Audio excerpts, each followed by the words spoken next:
अक्सर लोग तो वैसे ही ईद की नमाज़ पढ़ के सो जाते हैं, और जो बेदार भी हैं वो भी कपड़े बदल करके जानवर के ज़िबा में मशगूल हैं। हमने इस ईद पे कोशिश करनी है कि हमारी गली में, हमारे मोहल्ले में, हमारे दाएं बाएं थोड़ा सफ़र करें, बच्चों को देखें, सरकारी स्कूल से निकलते बच्चों को देखें, मसाजिद मदारस से निकलते बच्चों को देखें। हम ना एक एक दो दो का साथ दें। मेरे पास 20 लोग आते हैं, आते तो वो दुआ का कहने हैं, आते तो सिर्फ ये बताने हैं कि इस मुश्किल में हूँ दुआ करना, लेकिन दोस्तों लोगों की बातें सुन के बड़ी तकलीफ़ होती है। हम क्या किसी की मदद कर सकते हैं? हमारे लिए तो मदारस चलाने मुश्किल हैं, लेकिन लोग अज़ियत का शिकार हैं, ज़हनी कर्ब के नीचे लोग आ गए, इतनी बड़ी अज़ियतें खड़ी कर दी गई हैं। थोड़ा थोड़ा देखो, 2 का खाना 3 भी तो खा ही सकते हैं ना, 3 का खाना 4 भी तो खा ही सकते हैं ना। मेरे महबूब ने हमें ये नहीं कहा था ज़्यादा गोश्त पकाना, बल्कि रसूल पाक ने तो रंग ही बड़ा सादा दिया है। करीम ने फरमाया, आयशा शोरबा ज़रा ज़्यादा कर लो, पड़ोसियों को भी सालन दे देंगे, थोड़ा शोरबा ज़्यादा कर लो, इसी को बढ़ा लो, थोड़ा शोरबा बढ़ा लें, थोड़ा थोड़ा एक दूसरे की मदद करें, दस्त शफ़क़त रखें। गलियों में सुनसान लोग, अब तो लोग एक दूसरे से दुख भी नहीं कहते, वो कहते हैं देना किसी ने है कुछ नहीं, और तमाशा अलग से बन जाएगा। दोस्तों, हमने खुद एक दूसरे का हाथ बटाना है। जो लोग साहिब सरबत हैं, देखो एक ही बाप की औलाद होती है, एक को अल्लाह बड़ा नवाज देता है, 2-3 कमज़ोर रह जाते हैं, उसको चाहिए वो दूसरों पे दस्ते शफ़क़त रखे। एक गली में सारे लोग एक ही कबीले के, एक ही इलाके के, एक आगे निकल गया है, उसे चाहिए वो दूसरों का ख्याल करे। अजीज़ भाइयों, हमने इस कमर तोड़ महंगाई के दौर में, मैंने जुमे में अमीर लोगों से कहा था कि कुर्बानियाँ करनी तो है ही, तो तुम तो सारा साल गोश्त खाते हो। क्या आपको बताऊं कि हम उस वतन में रहते हैं जहाँ फ्रिज और फ्रीज़र बड़ी इससे पहले ज़्यादा बिकते हैं। फ्रिज नहीं ले आओ, बड़ी ले आओ, चूँकि गोश्त सेव करना है, सारा साल भी तो मिलता है ना अमीरों। मैंने तो कहा था उस गाँव में ले जाओ जहाँ कुर्बानी कोई नहीं कर रहा, ज़िबा ही वहाँ जाके कर लो, थोड़ी सी गुंजाइश बनाएं अपने दिलों में। ओ वालिद, वो माँ जो बच्चों को भूख से बचाने के लिए मेहनत करती है, उनको मायूसी से बहुत सारे माँ बाप ऐसे होते हैं जिनके पास कपड़े लेने के पैसे नहीं होते ईद पे। क्यों? अजीज़ भाई, जिस तरह हम अपने बच्चों को देखें, बहुत सारे माँ बाप के पास गुंजाइश नहीं होती, लेकिन इस नीयत से कि बच्चों के दिल टूट जाएंगे, ईद पे कैसे गुजारा करेंगे, मुश्किल से भी कपड़े ख़रीद के देते। इस तरह हम अपने बच्चों को भूख से, प्यास से, मायूसी से बचाते हैं। इस तरह हमारे रब ने हमारे ज़िम्मे लगाया है कि तुम अपने बच्चों को कोशिश करो दोज़ख की आग से बचाने की। हज़रत उमर फ़ारूक रदी अल्लाह ताला अन्हु ने अर्ज़ किया था, या रसूल अल्लाह सल्लल्लाहु ताला अलैहि वसल्लम, इस आया करीमा का माना क्या है? तो महबूब करीम अलैहिस्सलाम ने फरमाया, उमर, जिन चीज़ों का अल्लाह तुम्हें हुक्म देता है, तुम अपने घर वालों को उन चीज़ों का हुक्म दो। जिन चीज़ों से रब रसूल तुम्हें मना करते हैं, अपने घर वालों को उनसे रोको। अपने घर के अंदर निफाज़े दीन करने की कोशिश करो। मेरे भाई, बहुत ज़्यादा आजमाइश है हमारे घरों में, बेचैनियाँ हैं, इस्तराब है, बच्चों में सख्ती है, बहन भाई एक दूसरे के साथ लड़ते हैं, मिजाजों में तलखी आ गई। क्यों भला? इसलिए कि माँ बाप को जो बेहतरीन किरदार और जो हसीन तरीका घर में अपनाना चाहिए था, बच्चे तकरीर बाहर से सुनते हैं, लेकिन वो फॉलो अपने माँ बाप को करते हैं। अगर माँ बाप में हौसला हो, सब्र हो, इत्मीनान हो, खुददारी हो, थोड़े पर गुजारा करने का मिजाज हो। देखे ना, आज डिप्रेशन है, टेंशन है, पैनिक अटैक्स हैं, बड़ी सारी चीज़ें आ गई हैं। क्यों भला? सब्र नहीं, तहम्मुल नहीं, बुर्दबारी नहीं। आजमाए। एक दिन एक बच्चा मेरे पास आ गया मदरसे का, और आके वो रोने लगा। मेरे घर वाले कहने लगे, खाना छोड़ दें, पहले इसकी बात सुन ले। मैंने कहा, पुत्र क्या हुआ? किसी ने मारा है? किसी उस्ताद ने? कहने लगे, नहीं हजरत, घर फ़ोन किया था तो मेरी अम्मा और अब्बा की लड़ाई हो रही है। बच्चा कांप रहा है, टांगे कांप रही। मैंने कहा, क्या हो क्या गया तुम्हें पुत्र? लड़ाई हो रही है तो घरों में हो ही जाती है। कहने लगे, नहीं, आपको पता नहीं, वो बड़ा सख्त लड़ते हैं। मेरे वालिद जब मेरी वालदा को मारने के लिए आगे बढ़ते हैं तो हम सारे चारपाइयों के नीचे छुप जाते हैं, हमें खौफ आता है, वो मंजर खतरनाक होता है। ये कौन तकलीफ दे रहा है अपने बच्चों को? यहां बैठे हमारे यहाँ मीलों दूर रहते थे उसके घर वाले, तो वो तकलीफ में था, तो घर में क्या कैफियत होगी? अगर हौसला हो, सब्र हो, कनात हो, अल्लाह के दिए हुए थोड़े रिस्क पर हमें राजी रहना आता हो, हमारे घरों में सुकून आए, इत्मीनान आए, हम जो जिंदगी बड़ी खुशी खुशी गुजार सकते हैं, हमारे मिजाजों का लालच, हमारी तबीयतों की बेराह रवी, हमारी झूठी अना का बुत, उन सारी चीजों को खत्म कर देता है। अपनी जिंदगी के अंदर अगर हम वो किरदार अपने बच्चों को दें, जिस किरदार में मोबाइल भी हो, जिसमें गाड़ी भी हो, जिसमें पैसे भी ला के अब्बा दराज में रखता हो, लेकिन वालिद का घर में मुसल्ला भी मौजूद हो, उसकी कोई तस्वीर भी हो, वो ये भी कहता हो कि खुदा ने अपने फजल से आज 5,000 दिया है तो इसमें 1,000 गरीबों का भी है, इसमें थोड़ा सा मैंने अल्लाह की रिजा के लिए भी रखा है। अगर कोई मुश्किल आ जाए तो वो बाप और माँ को सब्र करता हुआ देखते हो, अगर एक बाप कर बात करे तो दूसरा बर्दाश्त करता हो। खुदारा अपनी औलादों को इस अजियत का शिकार ना करो। अपने घरों के अंदर वो खुददारी, वो प्यार, वो वकार, वो मोहब्बत, वो अंदाज। आप थके हुए हैं, कोई शक नहीं, आप बहुत सारे मसाइल का बाहर शिकार होंगे, कोई शक नहीं, लेकिन आप बाहर से थक के आए हैं। और अगर आप बाहर अपनी फैक्ट्री के मालिक हैं और दफ्तर के बड़े हैं तो घर में भी तो आप बड़े हैं ना, आपकी माँ भी तो इंतजार कर रही है, उसने भी तो दुखड़ा सुनाना है ना आपको। आप ये देखिए कि आपके बच्चे भी तो इंतजार कर रहे हैं, वो चाहते हैं कि अब्बा आके बैठे तो हम उनके सीने पे चढ़ के थोड़ा खेले। आपकी अहलिया मुंतजिर हैं, कुछ बातें बीवी किसी और से नहीं कह सकती, सिर्फ अपने शौहर से कहती है, लेकिन वो तो आते ही जलाल में आ गए साहब। वो कहने लगे तू बड़ी नालायक है, मैं थका मांदा आया हूं और तूने मुझे कहानी सुना दी है। वो उस खातून से शिद्दत के साथ पेश आने लगे। मेरे रसूल पाक की हयात नूर को देखो, हजरत उम्मे ऐमन हुजूर की रज़ाई वालदा हैं, उनकी भी खिदमत हो रही है। हजरत हलीमा सादिया आ रही हैं तो खिदमत हो रही है। हजरत अब्बास हुजूर के चचा हैं तो करीम फरमाते हैं मेरे चचा हैं बाप की जगह पे। हुजूर दोस्त अहबाब सहाबा गुलामों सब के साथ प्यार कर रहे हैं। 9 अज़वाज मुतहरात हैं घर के अंदर, और कैफियत ये है कि हुजूर सिर्फ उनकी ज़रूरतों का ही ख्याल नहीं करते, ख्वाहिशात का ही ख्याल नहीं करते, बल्कि मेरे करीम का तरीका यह है कि कोई बंदा आज बोल क्या रहा है, वो कहाँ खड़ा है, आज उसके जुमले किस तरह के हैं, उसका लहजा किस तरह का हो गया है और उसे ठीक कैसे करना है। महबूब इसका ख्याल फरमाते, तवज्जो करते। मैं कहता हूं कि हम सबको शौक आया है आराम करने का। मैं सुबह 11 बजे से पहले अपने घर से निकल आया था और ये वक्त आ गया है और रात को खुदा जाने किस वक्त घर पहुंचना है। कई दफ़ा कैफियत ये होती है कि गाड़ी से उतरते हैं तो फिर दिल करता है कि कोई उठा के चलाए ना कभी। इसके बावजूद बहुत सारे लोग नाराज़ रहते हैं कि हमसे मिल के नहीं गए, फ़ोटो नहीं खिंचवा के गए, फलानी जगह चाय नहीं पी के गए। ये तसलसल है।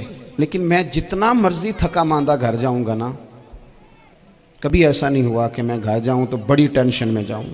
मेरी घर वाली एक दिन मुझसे कहने लगी आपने कभी नहीं कहा कि मैं थका हुआ आया, बंदा थक भी तो जाता ही है ना, कभी कहाँ करे ना। मैंने उसे कहा पता क्यों नहीं कहता, इसलिए नहीं कहता कि मैं नहीं चाहता कि मेरे बच्चे ये कहें कि हमने दीन नहीं पढ़ना, हमारा बाप तो बड़ी मुश्किल में है। हम अपने काम के बारे में अपने घर में शिकवे करते हैं। आप किसी बच्चे से पूछ लें कौन सा काम करना है, कहता जो अब्बा जी कर दे रहे हैं वो नहीं करना। क्यों? कि अब्बा जी हर रोज़ तो कहते हैं मैं बड़ा उलझ गया हूँ, ये काम बड़ा मुश्किल है। मैं चाहता हूँ कि मैं अपने बच्चों को ये बताऊँ कि पुत्र मैं तो जिधर जाता हूँ फूल ही फूल हैं, मैं तो जिधर से गुजरता हूँ मोहब्बत ही मोहब्बत है, मैं तो जिधर से देखता हूँ दुआएं ही मिलती हैं, ताकि उनका शौक पैदा हो। मेरे अजीज, आप थोड़ा सा दिल बड़ा करें। अगर आप एक की वजह से पूरा घर सुकून में आ जाता है तो आप दिल बड़ा क्यों नहीं करते? जगह ढूंढते हैं बस मुझे कोई तंग ना करे, कोई मेरी बाप माँ बदौलत को कोई परेशान ना करे। बुखारी शरीफ सुनिए, हजरत आयशा सिद्दीक़ा रदी अल्लाह ताला अन्हा बैठी हैं। हुजूर फरमाने लगे आयशा आज एक बात ना बताऊं तुम्हें? या रसूलल्लाह बताइए। हुजूर फरमाने लगे जब तुम मुझसे नाराज़ होती हो तब भी मुझे पता चल जाता है, और जब राज़ी होती हो फिर भी पता चल जाता है। तो हज़रत सैयद आयशा सिद्दीक़ा बात सुन के बड़ी खुश हुई। या रसूलल्लाह वो कैसे? हुजूर फरमाने लगे कभी कभी तुम कसम उठाती हो। या रसूलल्लाह हाँ। फरमाया जब होती हो ना राज़ी खुश तो फिर कहती हो मुझे रब्बे मोहम्मद की कसम सल्लल्लाहु अलैहि वसल्लम, फिर तुम मेरे नाम के साथ रब करीम का नाम मिला के कसम उठाती हो, रब्बे मोहम्मद की कसम। या रसूलल्लाह बिल्कुल ऐसे ही है। और फरमाया जब तुम्हारे दिल में कोई बात होती है ना, तो फिर तुम कहती हो मुझे रब्बे इब्राहीम अलैहिस्सलाम की कसम, फिर तुम रब्बे मोहम्मद नहीं कहती।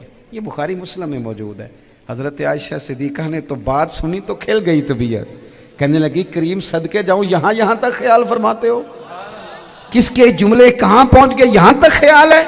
फरमाया मुझे पता चल जाता है कि तुम्हारी कैफियत क्या है, कहाँ खड़ी हो। ओ भाई हम तो अपनी माँ का भी ख्याल नहीं रखते। हमारा बाप कहाँ बेचारा खड़ा है, वो तो इंतज़ार में था कि कोई 10 मिनट मेरे पास बैठेगा, तवज्जो ही नहीं, जज्बात का ख्याल ही नहीं। हज़रत आयशा सिद्दीक़ा बात सुन के अर्ज़ करने लगी, या रसूल अल्लाह मुझे रब्बे मोहम्मद की कसम हो, मैं सिर्फ नाम छोड़ती हूँ, मेरे दिल में हर वक्त मदीने वाले महबूब ही रहते हैं, नाम ही छोड़ती हूँ सिर्फ। ओ मेरे दोस्त थोड़ा सा जा। और दूसरा अर्ज़ करूँगा, दौलत अगर बहुत आली चीज़ होती ना, बहुत कीमती, तो सबसे ज़्यादा सैयदा आयशा के घर में होती। अगर पैसों से ही सुख आता तो पैसे सबसे ज़्यादा हज़रत फातिमा ज़हरा के काशाना नूर में होते। ओ मेरे भाइयों, सोना वक्त मोहब्बतों से गुजारा जा सकता है। ओ भाई मैंने तो अपने घर में ये देखा कि मेरे वालिद साहब गर्मी आती तो फरमाते, ओ लो भाई तुहानू हुण परवाह नहीं, मैं तुहाडे पड़ोले च दाने पा दिते ने ते तुहाडी माँ ने मर्तबान ने अचार पा दिता है, लो अब तुम्हें कहीं जाने की ज़रूरत नहीं पड़ेगी। इस पर भी वक्त बड़ा अच्छा गुजरता था, इस पर भी टाइम बड़ा अच्छा। 6-6 खाने खा के बच्चे नखरे कर रहे हैं। मैंने अपने वालिद साहब से एक दिन कहा, मैं क्या अब्बा जी तुहानू पसंद की है? फरमान लगे पुत्र जे तो लगी होवे भुख फिर तो यार शाही, और अगर भूख ना हो तो फिर नखरे ही नखरे हैं, फिर क्या पसंद होना है। तबीयत नहीं, अपने घरों में अपने दोस्तों में इत्मीनान पैदा करें, इस तराब से बाहर आएँ। और एक बात और अर्ज़ करनी है, याद रखना तकरीर बाहर चलती है, घर में नहीं चलती, घर में अमल चलता है। घर जाके आप लेक्चर देना नमाज पढ़ा करो, नमाज पढ़ा करो, नमाज पढ़ा करो, नमाज पढ़ा करो, तो कोई नहीं पढ़ते घर वाले। आप घर में नमाज खुद शुरू कर दें। नबी पाक सल्लल्लाहु अलैहि वसल्लम ने फरमाया घरों को कब्रिस्तान ना बनाओ, कुछ नफली नमाजें घर में भी पढ़ा करो। अल्लाह के प्यारे रसूल सल्लल्लाहु अलैहि वसल्लम का घर मस्जिद नबी के बिल्कुल साथ है, दरवाज़ा हुजूर के घर का मस्जिद में खुलता था। लेकिन नबी करीम सल्लल्लाहु अलैहि वसल्लम क्या करते थे? हज़रत आयशा सिद्दीक़ा फरमाती हैं तहज्जुद की नमाज घर में पढ़ा करते, घर में हुजूर तहज्जुद की नमाज पढ़ते। अगरचे घर में दुश्वारी थी, कुछ इबादात कुछ नमाजें घर के अंदर भी इंसान पढ़े। आखिरी गुजारिश आप हज़रात से करनी है, इतना बड़ा मजमा है, इतने सारे लोग तशरीफ़ लाए हैं, एक गुजारिश आप हज़रात की खिदमत में रख के बस मैंने बात को समेटना है। 2 बातें मैंने आपकी खिदमत में अर्ज़ की हैं, एक तो दीनी इल्म का ज़ौक़ पैदा करें, और दूसरा अपने घरों में थोड़ा ठहराव लाएँ। थोड़ा सा अपने ये बच्चों के दस्तार फजीलत का इज्तिमा था, इसलिए मैंने ये बात अर्ज़ की, अपने घरों में थोड़ा हौसला कनात लाएँ। हज़रत आयशा सिद्दीक़ा रज़ी अल्लाह तआला अन्हा फरमाती हैं, ऐसा नहीं था कि हमारे घर के अंदर माल नहीं आता था, अल्लाह के फजल से बड़ा कुछ आता था, लेकिन फरमाती हम इसार कर दिया करते थे। हुजूर का मिजाज इसार कर देने का है। याद रखना, शम्मा से अगर कई शम्मे जल जाएं तो इसकी रोशनी में कभी कमी नहीं आती। हज़ारों दिए भी जल जाएं तो ये दिए मांद नहीं पड़ते। महंगाई बड़ी ज़ोर की हो गई, गरीब आदमी की आजमाइश बढ़ गई। हमेशा महंगाई से गरीब लोग मुतासिर होते हैं। अमीरों की तो चीज़ें महंगी हो जाती हैं, वो तो सिंगल उन्होंने जमा की होती हैं, महंगी होती हैं तो डबल में बेचते हैं। गरीब पिसता है। लेकिन दुख की बात यह है कि हम एक दूसरे का साथ नहीं देते, मकरूज ज़हनी अज़ियत का शिकार है। 3 दिन है ना ईद के, तो एक जोड़े से भी गुजारे जा सकते हैं, एक से भी। अक्सर लोग तो वैसे ही ईद की नमाज़ पढ़ के सो जाते हैं, और जो बेदार भी हैं वो भी कपड़े बदल करके जानवर के ज़िबा में मशगूल हैं। हमने इस ईद पे कोशिश करनी है कि हमारी गली में, हमारे मोहल्ले में, हमारे दाएं बाएं थोड़ा सफ़र करें, बच्चों को देखें, सरकारी स्कूल से निकलते बच्चों को देखें, मसाजिद मदारस से निकलते बच्चों को देखें। हम ना 1-1, 2-2 का साथ दें। ये जितनी सियासी जमातें काम कर रही हैं, जिनकी हुकूमत थी, जिनकी है, पता नहीं कल किसकी आएगी, मैं तो ज़ाती तौर पर इनसे पूरा मायूस हूँ। मुझे तो नहीं लगता कि जितने लोग आज तक हुकूमत कर चुके हैं, बार बार आते हैं या पिछली हुकूमत गई है, इनके पास कोई प्लान ही नहीं है। ये तो बेचारे एक दूसरे की टांगें खींचने के अलावा ना कुछ कर सके हैं, ना उम्मीद है कुछ करेंगे। लेकिन गरीब की तकलीफ़ बढ़ गई है। मेरे पास बीसियों लोग आते हैं, आते तो वो दुआ का कहने हैं, आते तो सिर्फ ये बताने हैं कि इस मुश्किल में हूँ, दुआ करना। लेकिन दोस्तों, लोगों की बातें सुन के बड़ी तकलीफ़ होती है। हम क्या किसी की मदद कर सकते हैं? हमारे लिए तो मदारस चलाने मुश्किल हैं, लेकिन लोग अजियत का शिकार हैं। ज़हनी कर्ब के नीचे लोग आ गए, इतनी बड़ी अजियतें खड़ी कर दी गई हैं। थोड़ा थोड़ा देखो, 2 का खाना 3 भी तो खा ही सकते हैं ना, 3 का खाना 4 भी तो खा ही सकते हैं ना। नबी पाक सल्लल्लाहु अलैहि वसल्लम ने फरमाया, रात की एक घड़ी भर दीन सीख लेना सारी रात नफल पढ़ने से बेहतर है। अब हमें समझना चाहिए कि किताब पढ़ के भी बंदा रब रसूल तक पहुंच सकता है। किताब व सुन्नत रास्ता आसान करते हैं, लेकिन हमारे यहाँ क्या मिजाज दिया गया है, बाबा जी के पास चलो, ज़रूर जाएं बाबा जी अगर ने क्या, तो मना कोई नहीं कर रहा। लेकिन जो सोच हमें हुजूर ने दी है, हमने उसी की सोच के मुताबिक अपने मामलात को तरतीब देना है ना। अब एक बात मैंने आपसे पूछी और आपने कहा कौम सारी बाबा जी की तरफ जाएगी। हदीस पाक किस तरह है, अल्लाह के महबूब मस्जिद शरीफ में तशरीफ़ लाए, दोनों जानिब लोगों के हलके बने हुए हैं, लोग बैठे हुए हैं। एक हलके में लोग अल्लाह की याद कर रहे हैं, जिक्र हो रहा है। एक हलके में बैठ के एक आलिम किताब व सुन्नत का दर्स दे रहे हैं, एक सिहाबी और बाकी सुन रहे हैं। ख़ास तवज्जो करें नौजवान मेरी बात पर, रसूल करीम सल्लल्लाहु अलैहि वसल्लम दोनों के बीच खड़े हो गए और करीम ने फरमाया, दोनों महफिलें खैर की हैं, दोनों ही हलके खैर के हैं। और फिर हुजूर फरमाने लगे, मुझे चूंकि रब ने उस्ताद बना के भेजा है, मैं चूंकि मुअल्लिम बन के आया हूँ, यतलु अलैकुम आयातिना व युज़क्कीकुम, मैं चूंकि किताब व सुन्नत की तालीम के लिए आया हूँ। ये लफ्ज़ कहते कहते हुजूर उस जमात में बैठ गए जो दीन पढ़ और पढ़ा रही थी। हुजूर वहाँ बैठे जहाँ बात दीन की हो रही, जहाँ लोगों को अल्लाह रसूल की बात बताई जा रही।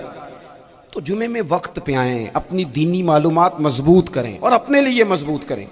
मैं आपको बड़े दर्द से ये बात अर्ज करता हूँ, अगर दिन में 100 लोग मसला पूछते हैं ना शरीयत का, तो उनमें 95 लोग वो होते हैं जो तलाक का मसला पूछते हैं।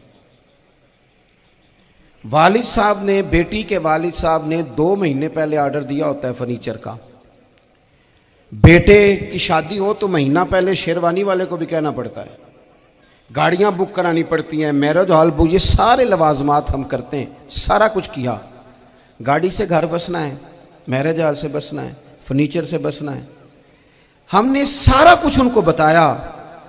लेकिन काश 2 घंटे बच्ची किसी मुअल्लिमा के पास जाती, बच्चा किसी उस्ताद के पास जाता, निकाह तलाक के मसले भी सीखते। मैं दावे से कहता हूं, अगर हमें पता चल जाए कि 3 तलाकें इकट्ठी नहीं देनी चाहिए, क्योंकि दे दें तो हो जाती हैं, अगर हमें समझ आ जाए कि नहीं देनी चाहिए, ये मसला बयान हो, और ये वाले मसले हम महफिलों में भी नहीं बयान कर सकते, इसलिए कि लोग कहेंगे मसला तो वो बयान करेंगे जिस पे नारे लगेंगे, आप कौम को ये क्या बता रहे हैं, ये तो छोटा आलिम बताता है माज़अल्लाह इस तरह की बातें, तो बड़ी बड़ी को नुक्ते की बात बताएं। और इस तरह हमारे यहाँ वो 1 घंटा पहले नहीं कहते, तगड़े हो जो मैं जुमला देने लगा, वो पता नहीं जुमला आ रहा है कि एटम बम आ रहा है, तैयार हो जाओ, जो मेरा जुमला ज़ाया ना करना, इधर भाग के चला गया, उधर भाग के आ जाओ। अल्लाह जाने, वो जिस तरह कभी लगता है ना पटारी से, अल्लाह जाने क्या निकलेगा, मैं जुमला देने लगा हूँ। तो मैं कहता हूँ तू आराम से बैठ के भी जुमला दे दे, तेरे जुमले से क्या निकलेगा। और तू जुमला ना दे, हमें कोई आयत दे, तू जुमला छोड़ हमें कोई हदीस पाक सुना। यानी हर नकीब, हर खतीब, हर नात खा उठ के कहता है सारा कुरान ही हुजूर की तारीफ है। और भाई अगर सारा कुरान हुजूर की तारीफ है तो चंद आयतें पढ़ दे फिर तू भी, तूने पढ़ी तो एक भी नहीं और तू कहता जा रहा है सारा कुरान ही हुजूर की तारीफ है। ये वाली तारीफ भी तो सुनाना कौम को, जो ये बच्चे इनके उस्ताद इन्हें सिखा रहे हैं और ये सीख रहे हैं, इस तरफ भी तो सफ़र करें। तो मेरे अजीज, अगर लोगों को मसाइल का पता चले तो सैकड़ों घर बच जाएं तबाह होने से, बड़े बड़े घर बच जाएं, लेकिन मसाइल नहीं आते। मेरे पास मसला पूछने के लिए कुछ लोग आ गए, तो 4-5 साल का बच्चा भी था जिसके वालिद ने गुस्से में अपनी बीवी को 3 तलाकें दी थी। तो छोटा सा बच्चा, कपड़े भी फटे पुराने, और हालत बता रही थी कि गरीबी है। तो जब मैंने मसला बताया कि 3 तलाक़ें हो गई हैं तो वापस जाने लगे, तो बच्चा मुझसे कहता है, देहाती आदमी, तो कहने लगा मौलवी साहब मेरी अम्मा ते नानी कहनी असन पुछ के आई आप कि हुण असीं लहदा ही रहना है। तो उस बच्चे की नौनिहाल की वो कैफियत देखी तो मैं रो पड़ा। मैंने कहा यार ये बच्चा बेचारा माँ बाप के होते हुए ये यतीमों जैसी ज़िंदगी गुजारेगा क्योंकि बाप ने तलाक दे दी। किस तरह मसाइल नहीं बताए लोगों को, तालीम से आगाही नहीं किया। और इसमें बहुत बड़ा जुल्म है उन लोगों का भी जो जनाजे पे खड़े होके तो कह देते हैं मेरी तरह के लोग, अच्छे उलमा की बात नहीं करता, वो कह देते हैं देखो जी लोगों को जनाजा नहीं आता। भाई आपने किस दिन इशा के बाद क्लास लगाई थी जनाजा सिखाने की? ये तो आपने कह दिया लोगों को कुरान जी ठीक नहीं आता। तो यहाँ तो बेचारी बीबियाँ जिनको सही पढ़ना नहीं आता वो मिशन बना लेती हैं कि मैंने इतने 100 को कुरान पाक पढ़ाना है, बेवा हो गई हूँ, तलाक याफ्ता हो गई हूँ, सारी ज़िंदगी कुरान पढ़ाऊंगी। हम क्यों ये मिशन नहीं बनाते, क्यों इस तरफ सफ़र नहीं करते? एक तो दीनी मालूमात में, दीनी उलूम में अपने आप को लगाएं और ज़ौक़ पैदा करें कि जो चीज़ें मुझे नहीं आती मैंने वो सीखनी है, जो मामलात मुझे नहीं आते मैंने उनकी तरफ सफ़र करना है। एक तो अपना ये मिजाज बनाएं। और जब आप दीनी उलूम सीखते हैं तो पता है कौन सा मंजर कायम होता है? मंजर वो बनता है कि हज़रत अबू हुरैरा भी दीन सीखा करते थे, हज़रत अब्दुल्ला इब्न उमर भी असहाबे सुफ़ा में रहा करते थे, हज़रत अनस बिन मालिक भी रहा करते थे। और ऐसा मंजर बनता है कि हज़रत सैयदा खतीजतुल कुबरा रज़ी अल्लाह तआला अन्हा फरमाती हैं सैयदा फातिमा हुजूर की गोद में बैठी होती थी और नबी पाक से बातें पूछती थी और हुजूर उन्हें बता रहे होते थे। सैयदा आयशा हुजूर से दीन की बातें पूछती। चौथा हिस्सा हमारी फ़िक़्ह के उसूल हज़रत फातिमा की, हज़रत आयशा सिद्दीक़ा की मरवियात पर मबनी है। अगर हमारी बच्चियां छोड़ दें डाइजेस्ट पढ़ना, छोड़ दें इधर उधर की मूवी देखना और वो किताबों सुन्नत पर आ जाएं तो बहुत सारे मसाइल ऐसे हैं जो उलझने से पहले ही सुलझे हुए हों। दीनी तालीम का मिजाज और ज़ौक़। और दूसरी आयत करीमा मैंने तिलावत की, अल्लाह करीम ने कुरान मजीद में फरमाया या अय्युहल्लज़ीना आमनू कू अनफुसकुम व अहलीकुम नारा, ऐ ईमान वालों खुद भी दोज़ख की आग से बचो और अपने घर वालों को भी बचाओ। महंगाई बड़ी ज़ोर की हो गई, गरीब आदमी की आजमाइश बढ़ गई। हमेशा महंगाई से गरीब लोग मुतासिर होते हैं। अमीरों की तो चीज़ें महंगी हो जाती हैं, वो तो सिंगल उन्होंने जमा की होती हैं, महंगी होती हैं तो डबल में बेचते हैं। गरीब पिसता है। लेकिन दुख की बात यह है कि हम एक दूसरे का साथ नहीं देते। मकरूज़ ज़िन्नी अज़ियत का शिकार है। 3 दिन है ना ईद के, तो एक जोड़े से भी गुजारे जा सकते हैं, एक से भी। ये जितनी सियासी जमातें काम कर रही हैं, जिनकी हुकूमत थी, जिनकी है, पता नहीं कल किसकी आएगी। मैं तो ज़ाती तौर पर इनसे पूरा मायूस हूँ। मुझे तो नहीं लगता कि जितने लोग आज तक हुकूमत कर चुके हैं, बार बार आते हैं या पिछली हुकूमत गई है, इनके पास कोई प्लान ही नहीं है। ये तो बेचारे एक दूसरे की टांगें खींचने के अलावा ना कुछ कर सके हैं, ना उम्मीद है कुछ करेंगे। मेरे महबूब ने हमें ये नहीं कहा था ज़्यादा गोश्त पकाना, बल्कि रसूल पाक ने तो रंग ही बड़ा सादा दिया है। करीम ने फरमाया आयशा शोरबा ज़रा ज़्यादा कर लो, पड़ोसियों को भी सालन दे देंगे, थोड़ा शोरबा ज़्यादा कर लो, इसी को बढ़ा लो, थोड़ा शोरबा बढ़ा लें, थोड़ा थोड़ा एक दूसरे की मदद करें, दस्ते शफ़क़त रखें। गलियों में सुनसान लोग, अब तो लोग एक दूसरे से दुख भी नहीं कहते, वो कहते हैं देना किसी ने है कुछ नहीं, और तमाशा अलग से बन जाएगा। दोस्तों, हमने खुद एक दूसरे का हाथ बटाना है। जो लोग साहिब सरबत हैं, देखो एक ही बाप की औलाद होती है, एक को अल्लाह बड़ा नवाज देता है, 2-3 कमज़ोर रह जाते हैं। उसको चाहिए वो दूसरों पे दस्ते शफ़क़त रखे। एक गली में सारे लोग एक ही कबीले के, एक ही इलाके के, एक आगे निकल गया है, उसे चाहिए वो दूसरों का ख्याल करे। अजीज़ भाइयों, हमने इस कमर तोड़ महंगाई के दौर में, मैंने जुमे में अमीर लोगों से कहा था कि कुर्बानियाँ करनी तो है ही, तो तुम तो सारा साल गोश्त खाते हो। क्या आपको बताऊं कि हम उस वतन में रहते हैं जहाँ फ्रिज और फ्रीज़र बड़ी इससे पहले ज़्यादा बिकते हैं। फ्रिज नहीं ले आओ, बड़ी ले आओ, चूँकि गोश्त सेव करना है, सारा साल भी तो मिलता है ना अमीरों को। मैंने तो कहा था उस गांव में ले जाओ जहाँ कुर्बानी कोई नहीं कर रहा, ज़िबाई वहाँ जाके कर लो। थोड़ी सी गुंजाइश बनाएं अपने दिलों में। ये ज़रूरी नहीं कि सामने वाला आपका शुक्रिया भी अदा करे। हज़रत आयशा सिद्दीक़ा रज़ी अल्लाह तआला अन्हा, अम्मा जी एक कनीज़ रखी हुई थी, हज़रत उस्मान गनी ने दी थी कि आपकी खिदमत करेंगी। तो वो कनीज़ कहती है कि अम्मा जी तो मेरी भी रोटियां पका देती थी। वो तो मेरे लिए भी खाने का अहतमाम कर देती थी, लेकिन कोई दरवाजे पे अगर मांगने आता तो हज़रत आयशा सिद्दीक़ा मुझे कहती इसे खैरात दे आओ, तो मैं कहती अम्मा जी ये काम तो लोग दौड़ के करते हैं और आप ये मुझे कह रही है मैं कर दूं। तो हज़रत आयशा फरमाती जब कोई बंदा किसी को देता है तो वो शुक्रिया अदा करता है। मैं चाहती हूँ वो शुक्रिया भी तेरा ही अदा कर जाए, मैंने जो अजर लेना है वो रब की बारगाह से लेना है। तो मेरे भाई अपनी ज़िंदगी में थोड़ा सा तो दिल बड़ा करें, थोड़ी थोड़ी गुंजाइश पैदा करें। और ये ज़रूरी नहीं कि उस बंदे का आपसे बड़ा अच्छा सलूक ही हो, ना भी हो उस गरीब का सलूक अच्छा, तो बाज़-औक़ात बंदा गरीबी में तल्ख भी तो हो ही जाता है ना। बाज़-औक़ात इंसान पे गुर्बत ज़्यादा आ जाए तो उसकी तबीयत भी तो, बीमार आदमी सख्त भी तो हो जाता है। तो मेरी आपसे ये गुजारिश है कि ये जो दिन चल रहे हैं वो हमारे यहाँ हमारे हुक्मरान कहते हैं मज़ीद सख्त फैसले करने पड़ेंगे।